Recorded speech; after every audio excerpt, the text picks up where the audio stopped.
Hey guys, Briwagz Bass Channel back again. Eddie over my shoulder, Steve Harris not far behind.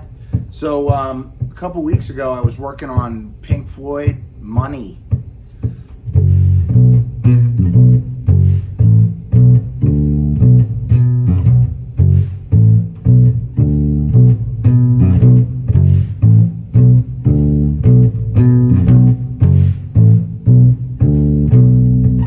So I got through all the way through the verse, and then the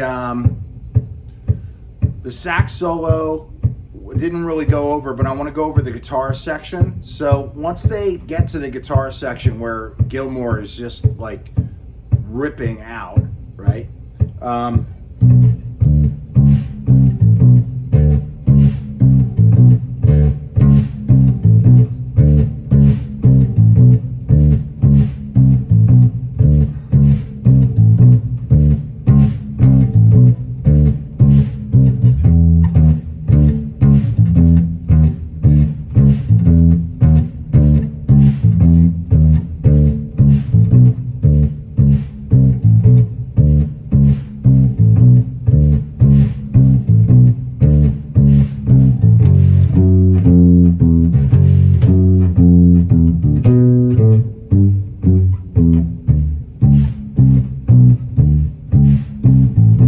Just repeat from there.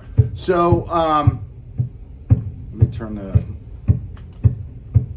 loop off. So I got my Ditto looper from TC Electronics, just giving me time, and with that, I'm always just when I'm doing that time, I'm not using a metronome. I'm just using the slap, and I'm recording that, and then that gives me time. So sometimes it's right, sometimes it's wrong, but usually I'm getting a good tap. I got something to play along with. It's a little bit louder than the metronome itself, unless I have the metronome plugged in to a speaker. I just like it because I can hear it, right? So it's not picture perfect, but neither is most of these recordings. There's a lot of ebb and flow in the grooves.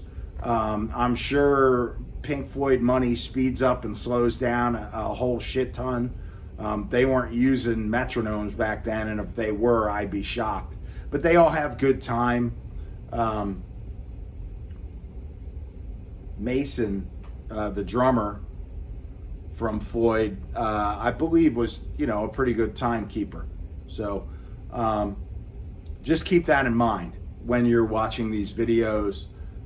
The idea is to get, I think the idea is to get a swing, right? Like I watch a lot of these videos on YouTube, not a lot. I don't spend a lot of time looking at other people's stuff, but I'll see these people playing parts, right?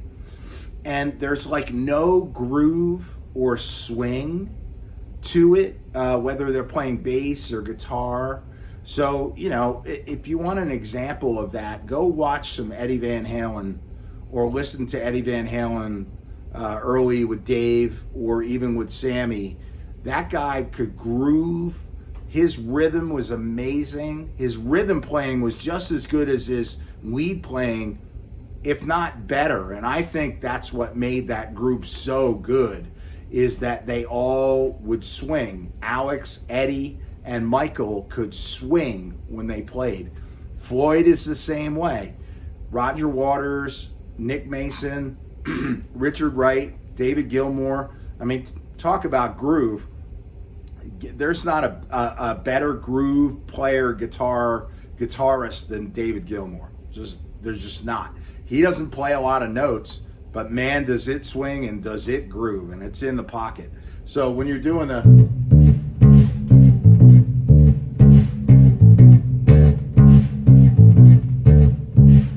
you should be able to feel that, right?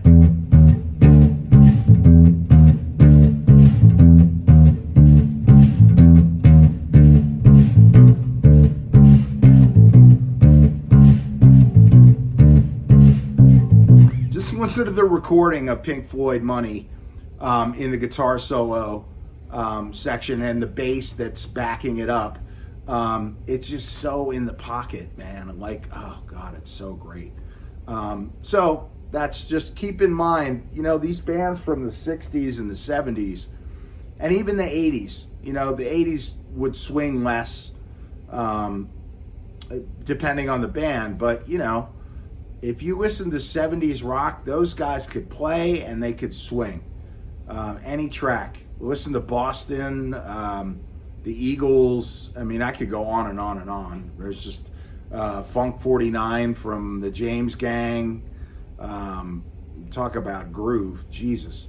All right, so that's just an idea to keep, you know, inside your brain when you're playing stuff. Try and make it swing. Try and make it groove to whatever type of timekeeping instrument you're using, whether it's a loop or a metronome or whatever it may be.